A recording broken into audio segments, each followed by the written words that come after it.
آئیے جانتے ہیں کہ فیفا ورلڈ کپ کی ٹرافی کب کب چوری ہوئی اور کس نے چوری کی۔ تفصیلات جاننے کے لیے پوری ویڈیو دیکھیں۔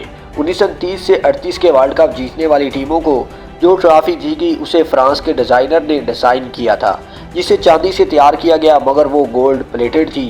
اس زمانے میں ٹرافی کو ایک یونانی دیوی کے نام پر وکٹری کہا جاتا تھا، مگر پھر اس کا نام فیفا کے تیسرے صدر جولز ریمٹ پر رکھ دیا گیا، جن کی جانب سے ورلڈ کپ کا خیال پیش کیا گیا تھا۔ 1938 کے بعد دوسری جنگ عظیم کے باعث 12 سال تک عالمی ایونٹ کا انعقاد نہیں ہوا، مگر برطانیہ میں ہونے والے 1966 کے ورلڈ کپ کے آغاز سے قبل اس ٹرافی کو ایک عوامی نمائش کے دوران چوری کر لیا گیا، جس کو بعد میں ڈھونڈ لیا گیا، مگر پھر اس کی ایک نقل ضرور خریدی گئی۔ 1970 میں ایک بار پھر اصلی جولز ریمٹ ٹرافی کو چرا لیا گیا، جو پھر کبھی نہیں مل سکی، جس کے باعث اس وقت ورلڈ کپ جیتنے والی ٹیم برازیل کو اس کی نقل دی۔